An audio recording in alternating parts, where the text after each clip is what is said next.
Alright, what's going on YouTube? My name is Daniel from the Cardfight Vanguard Amino, and today we're going to be going over my top 8 deck profile of Mordred Phantom.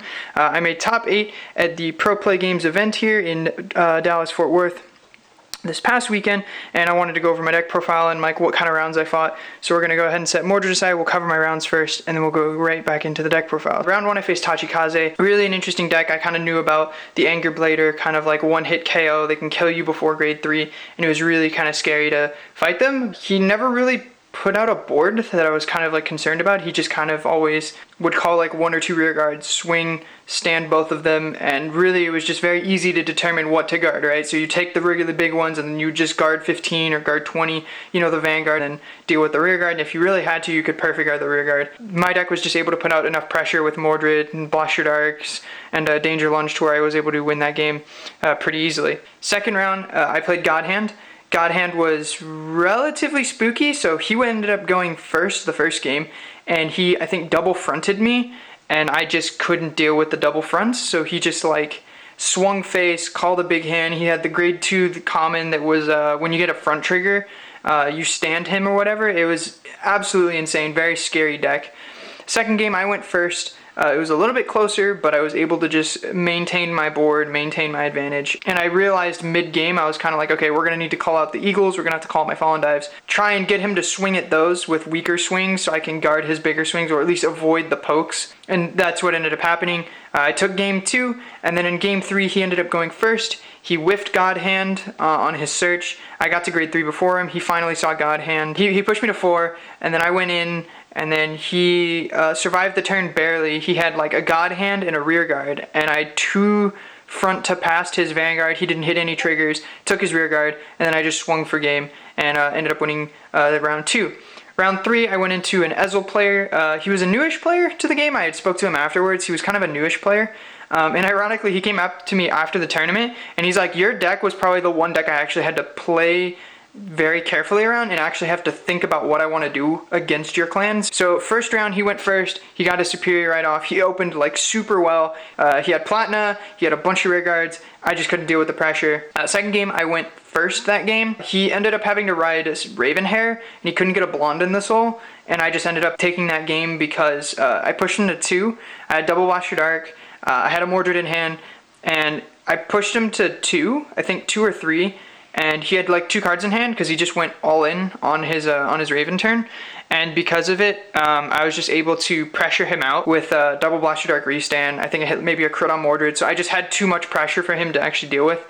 And then third game, he whiffed the superior ride. He went first with the superior ride, and pretty much once I saw him whiff the superior ride and not being able to open what he needed, I pretty much knew that I had the game in the bag, and I just ended the game on a Blast Your Dark Danger Lunge turn. Fourth game, I played Murakumo. This was the first game I actually lost like super hard in. He was playing Murakumo Hyuya. He won the dice roll, went first. He just put way too much pressure on my first turn. He would ride Shirayuki first, get an XL2 marker, minus my board, pressure me. I'd have to ride up to Danger or Mordred, pressure him back, try and poke out his rears, and then he would ride up to Hyuga. Even if I'd survived that, he would always have another ride, so it was just really unfortunate. He like Shirayuki'd my board to a point where I couldn't hit over him, even with double Blast Your Dark, and I just couldn't pressure him out on the first game. Second game, I choose to go first. I got really strong. I had a really good hand. I pressured. I baited him out. I had 3 Blast Your Darks and a Danger, and I had a second Mordred in hand. So I was like, okay, we're going to bait the Blast Your Darks, we're going to pressure him to 4, and then we're going to Danger Lunge him next turn when he wipes my board, and we're going to win. Didn't work out that way. I ended up getting the pressure, getting before, calling the Blast Your Dark, calling the Danger. Had 3 markers on Danger. I swung Danger because I didn't hit a crit on Mordred. He was able to damage check a trigger on his 5th damage, and then I swung for game, and he had 2 heal triggers in hand, putting him to 52. He got the damage trigger, putting him to 62, to my 53. So round 5, we ended up playing Narukami. Gauntlet Buster is just like a ridiculously powerful card. It's very difficult to deal with this deck particularly, because once they get rid of your Blast Your Darks, you pretty much just can't put out enough pressure unless you see a Danger. So what I tried to do is I would try to wait until, like if I went first, I would try and wait until he gets to grade 3, and I would pressure with like Nemains and Sword Breakers and build like small columns to just poke at him, poke at rears. I can push with Blaster Dark, and maybe if I had a danger, I could re-ride danger and pressure for game. It didn't really work that way game 1. He was just able to push me to very high damage and then went drill, and I just kind of died to that. He had about 6 attacks that turn. When I was at 5, I had like a 6-card hand, there's no way. So game 2, what ended up happening was I drew into one of my techs. I was able to call it out. I had a double Blaster Dark. I pushed him to 5. And then my Blaster Dark column was like a 60k column, and he just couldn't guard it because he didn't get any damage triggers, so I just was able to win the game. And then game 3, so I just kind of opened mediocre. I couldn't get the board out. I think I like whiffed Nemain or something. Couldn't get the board out. He was able to Gauntlet Buster, push me to high damage. He just rerode Gauntlet Buster and then just swung for game. I made it into top 8, and then I ended up facing the same Narukami player, and then he O2'd me, so I just kind of like got destroyed, knocked out of top 8 from there. One thing that I learned throughout the event was that your mental fortitude is probably the most important thing in a major event like this. I've made probably 1 or 2 mistakes. I think I guarded a 2 to pass on one of his drill swings. If I'd guarded 1 to pass, I would have survived and maybe would have been able to pressure next turn. Mental fortitude, probably the biggest thing to maintain throughout a long running event. So at the end of the day, I played 15 games of Vanguard. Being up until from like 7:30 in the morning and then not getting home until like 8:30 at night is really rough, and I was running on like 4 hours of sleep. And then the second thing I'd probably got from that experience was that XL2 is just an absolutely broken gift. I mean, being able to create an extra attacking circle on top of being able to give 5k and hit a number, on top of being able to draw a card, is just actually ridiculous for what the gift does. Easily the best gift in the entire game is Excel 2, 100%. We're gonna jump right into the deck profile from here. First off, your main grade 3 is going to be Mordred Phantom. Absolutely broken card. I love this card. I love his artwork. I'm working on getting my last 2 SVRs right now. So his first skill is when your Blaster Dark is placed at any given time during the game, if he's on your Vanguard circle, you just get a force marker. And then his second skill is when he attacks, if your opponent is grade 3, you can stand all your Blaster Dark units.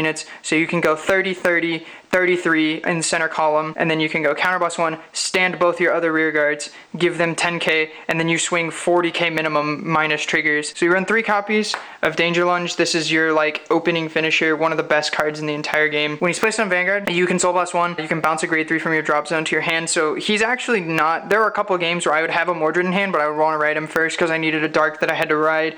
I wanted a Masquerade to search for a dark. One of the best cards to combo with Mordred. And then the second skill is basically when he's on Vanguard or rear guard, Soul Blast 1, he gains 10k crit and your opponent can guard with Sentinels. So it's a rear guard and Vanguard waterfall, which is actually insane. So this card is easily probably one of the best finishers in the deck. Only reason I don't run 4 is because I like running techs in the build, and you don't really need to continuously re-ride cards, but you can bump him up to 4. I just choose to run him at 3. Next we're going to have Blaster Dark.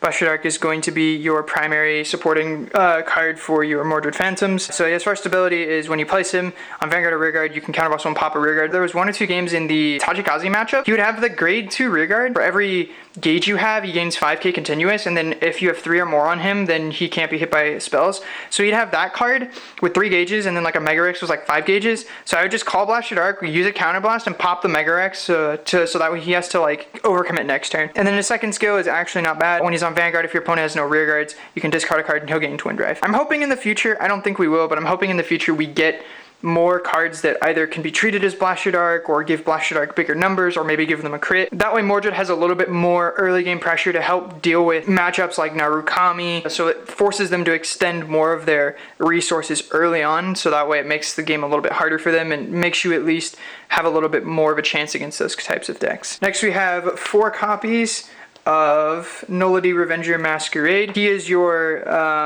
Blaster Dark and Mordred Phantom Searcher. Basically, on placement of Vanguard or Rear Guard, you can check the top 7 cards of your deck for a Blaster Dark or Mordred Phantom and add it to hand. If you do, choose one of your rear guards and retire it. And then his second skill is during the battle that it attacked the Vanguard, it gains 3k. So it's a 13k body, which is kind of nice for a poker, as well as it searches for your Blaster Darks and your Mordreds, which is really important. More often than not, if you open the domain, you want to call it out first. Unfortunately, you don't want to ride this card first. You want to ride one of your Blaster Darks, because when you ride your Blaster Darks, you can ride your Blaster Dark, use your domain, get out a Swordbreaker, draw a card with Swordbreaker, call this guy. If you find a Dark or a Mordred, you can pop the Swordbreaker, and then you still have 2 domains available in case like your opponent forces you to retire one of them. You still have one of them available to utilize and use for a later point in the game. Alright, so next we have 2 copies of Fallen Dive Eagle. I started using this card because it's domain searchable. Super good. Its effect is basically when it intercepts for a rearguard swing, when one of your opponent's rearguard swings,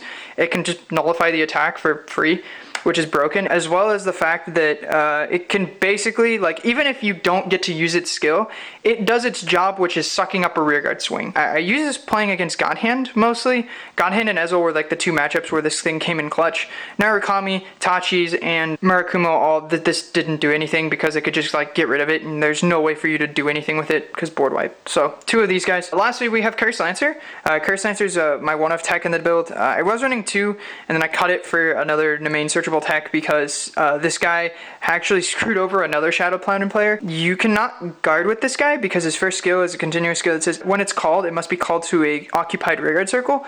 So you can't actually call this guy to a guardian circle unless he's already on the board and he's intercepting. You basically have to perfect guard fodder him. His skill is when he's placed, Soul Blast 1, get 10k if you have no face-up cards and damage on countercharge 1. So he's basically just your only true countercharger in the deck. Came in handy one game in the event. I don't remember which game though. Next we have our next 4 of, which is the most broken card in all of Shadow Paladin easily, which is Skull Witch Domain. Rest it, call a 5k from the deck, and then you can't use its skill anymore. That's all it does. So you would use this guy. You can search your sword breakers. Your sword breakers are your draw engine. You can search fallen dives to get you defensive power, and it builds 10k poke columns, which is pretty funny, especially on grade 2. So 4 copies of Transient Revenger Masquerade. I know people sometimes run this guy at 3. I think 4 is necessary, especially now with like more board wipe potential with Tachikaze, and you know, you still do have Kagero in the metagame. Dude is ridiculous. Counterboss 1, put him to soul. Call Blaster Dark from drop zone to rearguard, and the Dark gains 5k. And then finally, when it boosts +3 for no reason, actually like ridiculous. Like many people like, at the event were like, that card is so dumb that you just get an 11k booster for nothing. So often what I would do is I'd go to main. If I had him in hand, I would call him out on like my grade 2 turn. If I like I rode Blaster Dark or something, or I rode Masquerade or whatever, I'd call him out, call Swordbreaker to front row using Domain, draw a card. I have a 16 column, I have a 13 Vanguard, and have maybe Domain, rest Domain behind the Vanguard, or Domain over here. 3 Blackwing Swordbreakers. Its skill is basically when it's placed, counterboss 1, draw a card. If it's placed from hand, then you gain 5. This is your draw engine in the deck. This is actually like one of the most broken draw engines in the entire game.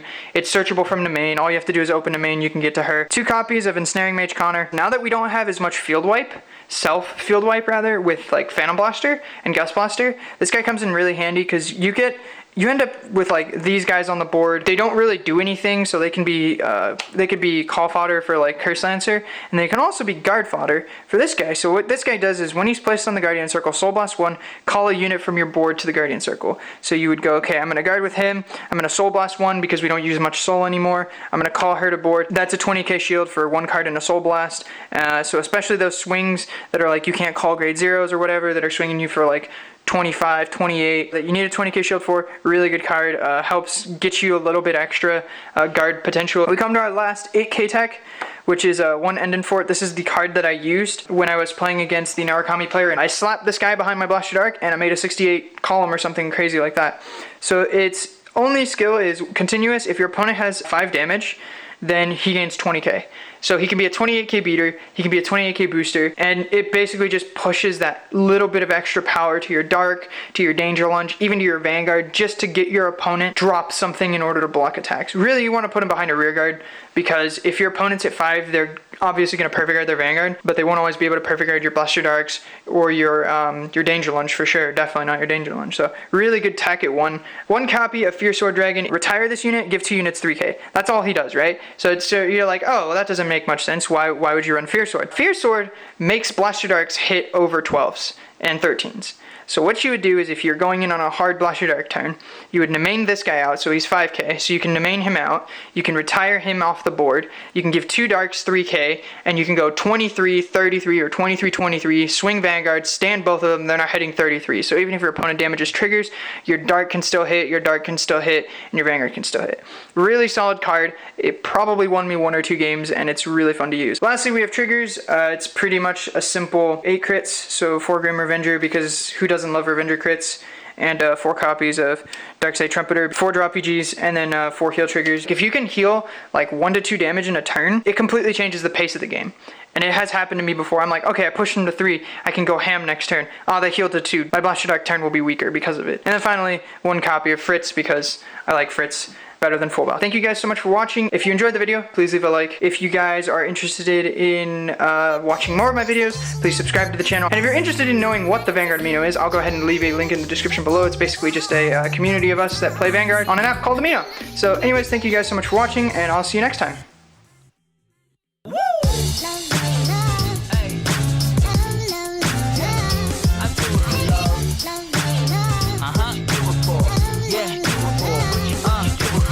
I do it for the love, yes I do.